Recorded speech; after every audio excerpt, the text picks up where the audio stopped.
नमस्कार मित्रांनो, आता पावसाळ्यासाठी रिव्हर्सेबल मध्ये जॅकेट घेऊन आलेलो आहे आपण, जे की 50 ते 60% तुमचं पावसापासून संरक्षण करू शकतं. 100% करू शकत नाहीये, कारण की पाणी जाण्याचे चान्सेस चैन मधून वगैरे असतात. तर त्यामुळे ह्याच्यामध्ये तुमचं जास्तीत जास्त 60% संरक्षण होऊ शकतं. पण हे असं जॅकेट आणले की तुम्ही 12 महिने पण यूज करू शकतात आणि रिव्हर्सेबल आहे. 2 कलर मध्ये तुम्हाला भेटून जातील. एकच जॅकेट घ्यायचं पण त्याचे 2 कलर यूज होऊ शकतात. कसे ते सांगतो.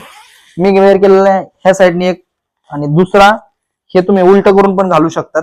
ह्याची खूप छान अशी क्वालिटी आहे, पाहून घ्या. हे 12 महिने तुम्ही बाईकवर वगैरे तुम्ही कंटिन्यू घालू शकतात. उन्हाळा, पावसाळा, हिवाळा तिन्ही पण ऋतूमध्ये हे चालू शकतं. खूप छान अशी क्वालिटी आहे, एकदम मस्त आहे. असे दोन्ही साईडनी कलर भेटतात तुम्हाला. त्या साईड कोणाला पाहिजे असेल शॉपला व्हिजिट करा. Size ML, XL, XXL size भेटेल. ह्याच्यामध्ये आपण प्राइस रेंज आणलेली आहे 500, 600, 700. 3 रेंज मध्ये 3 क्वालिटी मध्ये भेटून जातील. हे समोरासमोर चेक करा, त्यावेळेसच तुम्हाला त्याच्यामधला फरक कळेल. ह्याच्यामध्ये पाहून घ्या. हा एक कलर आहे, मी वेअर केलेला हे. त्यानंतर हा एक कलर आहे, olive green, dark grey, blue आणि लाईट ग्रे. असे कॉम्बिनेशन आहेत. कोणाला पाहिजे असेल त्यांनी लवकरात लवकर शॉपला व्हिजिट करा.